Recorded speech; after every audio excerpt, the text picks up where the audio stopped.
Hello வணக்கம் and welcome to cricket Indians Tamil channel. இந்த video நம்ம அதை பற்றி பார்க்க போகிறோம் அப்படின்னா நம்மளுடைய மும்பை இந்தியன்ஸோட லேட்டஸ்டோட பார்க்க போகிறோம். ஃபஸ்ட்டு நம்மளுடைய ரோஹித் சர்மாவோட ஒரு க்ரூஷியல் மூவ். ஸோ ரோஹித் சர்மாவை பொறுத்த வரைக்கும் இப்போ ப்ராக்டிஸ் செஷனில் வந்து பார்த்தீங்க அப்படின்னா தலைவன் வேறு லெவலில் வந்து நாஸ்க் ஆடிட்டு இருக்கிறாரு. ஸோ ப்ராக்டிஸ் செஷன் ஃபுல்லாகவே வந்து பார்த்திங்கன்னா பேசர்ஸை வந்து எதிர்கொண்டிருக்கிறாரு. ஸோ பும்ராவை எதிர்கொள்வாருன்னு நினச்சிட்டு இருந்தோம். பட் ஆனால் வந்துட்டு 3 பேர் பிரசித் கிருஷ்ணா, முகேஷ் குமார், ஆகாஷ்தீப் அப்படின்னு சொல்லி இவங்க 3 பேர்த்தை தான் Rohit Sharma full and full practice செஷனில் ஃபேஸ் பண்ணியிருக்கிறாரு. நம்மளுடைய இந்தியன் கிரிக்கெட் டீம் அப்படிங்கிற அஃபிஷியல் இன்ஸ்டாகிராம் சைட்டில் போய் பார்த்தீங்கன்னா அதோட வீடியோ கிளிப்ஸே உங்களுக்கு வந்து தெரியும்.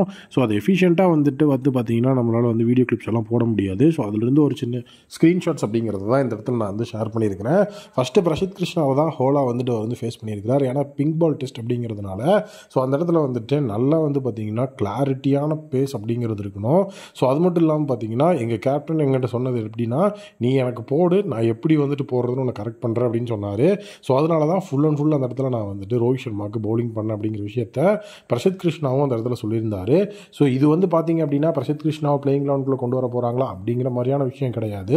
ஏன்னா வந்துட்டு நம்மளுடைய சைடில் வந்து பார்த்தீங்கன்னா நம்மளோட வீக்னஸ் என்ன, நம்மளுடைய ஸ்ட்ரென்த் என்ன அப்படிங்கிற மாதிரி விஷயத்தையும் நம்ம அனலைஸ் பண்ணணும். அண்ட் அது மட்டும் இல்லாமல் இந்த ப்ராக்டிஸ் செஷன் எப்படி இருந்ததுன்னா, ஒரு பால் வந்து பிரசித் கிருஷ்ணா, ஒரு பால் முகேஷ் குமார், ஒரு பால் வந்து ஆகாஷ்தீப் அப்படின்னு சொல்லி 3 பேரும் மாறி மாறி வந்து ஓவர் போட்டிருப்பாங்க. ஸோ அதை வந்து ஃபேஸ் பண்ணியிருப்பார் நம்மளுடைய ரோஹித். ஸோ ஹிட்மேனை பொறுத்த வரைக்கும் செகண்ட் டெஸ்ட் அவருடைய கம்பேக் டெஸ்ட்டு இந்த லெவலில் அது எஃபெக்டிவாக இருக்கும் அப்படிங்கிறத வெயிட் பண்ணி பார்ப்போம். எவ்வளோ ரன்ஸ் நம்மளுடைய ரோஹித் ஸ்கோர் பண்ணுவார் நீங்கள் நினைக்கிறீங்க அப்படிங்கிறத கமெண்ட்டில் சொல்லுங்கள். ஸோ நெக்ஸ்ட் வந்துட்டு சையத் முஸ்டாக் அலி ட்ராஃபியில் மாஸ் காட்டி வரும் திலக் வர்மா. ஸோ திலக் வர்மாவை வந்துட்டு எந்த ரோலில் வந்து டெஃபினட்டாக யூஸ் பண்ணணும் அப்படிங்கிற ஒரு விஷயத்தை ஹர்பஜன் சிங் இப்போ ரிவீல் பண்ணியிருக்கிறாரு. ஸோ டோட்டலி வந்துட்டு இப்போது சையத் முஸ்டாக் அலி ட்ராஃபியில் இன்றைக்கி ஸ்டாண்டிங் அப்படிங்கிறத வச்சு பார்த்தீங்க அப்படின்னா திலக் வர்மா தான் டாப் ரன் கெட்டர் அப்படிங்கிற விஷயத்தில் இருக்கிறாரு. ஸோ அந்த ஃபார்ம் அதாவது வந்துட்டு பார்த்தீங்கன்னா T20 சீரியஸில் வந்துட்டு எங்கே தலைவன் விட்டாப்லையோ அந்த ஃபார்மை அப்படியே வந்துட்டு கண்டினியூ பண்ணிகிட்டு இருக்கிறாரு சையத் முஸ்டாக் அலி ட்ராஃபிலையும். ஸோ இந்த இடத்துல வந்து பார்த்தீங்கன்னா நம்பர் 3ல் வந்து சூரியகுமார் யாதவ் அவர் யூஸ் பண்ணியிருந்தார்.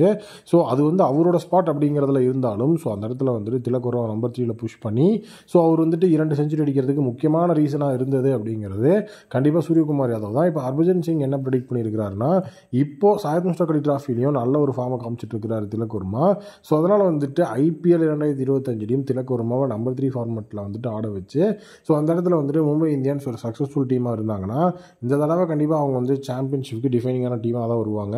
ஏன்னா நம்பர் 3ல் வந்து திலக் வர்மா நல்ல ஃபார்மில் இருந்து கன்சிஸ்டண்ட்டாக ரன் அடிக்கிறாருன்னா நம்பர் 4ல் சூரியகுமார் யாதவ் வந்துட்டு ஈஸியாக ஆக்சலரேட் பண்ணுறதுக்கு நிறைய சான்சஸ் இருக்குது. அதை கண்டிப்பாக சூரியகுமார் யாதவ் எஃபிஷியண்ட்டாக யூஸ் பண்ணிக்கணும் அப்படிங்கிறது அந்த இடத்துல வந்துட்டு ஹர்பஜன் சிங்கோட ஒப்பீனியன். ஹர்பஜன் சிங்கும் ஃபார்மர் வந்துட்டு மும்பை இந்தியன்ஸ் பிளேயர் தான். ஸோ அவரும் வந்துட்டு நம்மளுடைய மும்பை இந்தியன்ஸ் சைடு வந்துட்டு சாம்பியன்ஷிப் ரொம்ப நாளாக வின் பண்ணல அப்படின்னு சொல்லியும் ஃபீலிங்கில் இருக்கிறதாகவும் ஷேர் பண்ணியிருக்கிறாரு.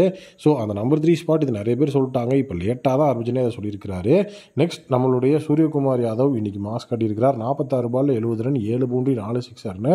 ஸோ தலைவன் வெறித்தனமான ஆட்டம் வந்து அடிச்சு ஆடி இருக்கிறாரு.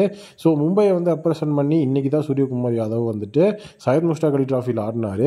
நாட் ஓன்லி சூரியகுமார் யாதவ், சிவம் துபேவும் இன்னைக்கு தான் வந்துட்டு ஃபஸ்ட் மேட்ச் சையத் முஸ்டாக் அலி ட்ராஃபியில் இந்த சீசனோட ஃபஸ்ட் மேட்ச் 2 பேருமே ஆஃப் செஞ்சுரிஸ் அப்படிங்கிறத அச்சீவ் பண்ணி செம்மையான ஆட்டம், வெறியான ஆட்டம் ஆடினாங்க.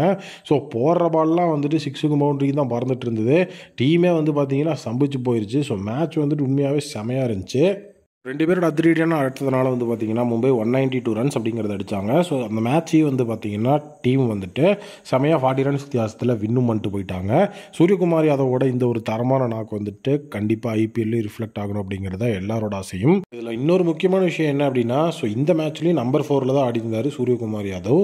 ஏன்னா மும்பை இந்தியன்ஸில் 1 டவுன் திலக் வர்மா ஆடணும், அதுக்கப்புறம் தான் சூரியகுமார் யாதவ் வரணும்னு ஒரு விஷயம் போயிட்டுருக்கு.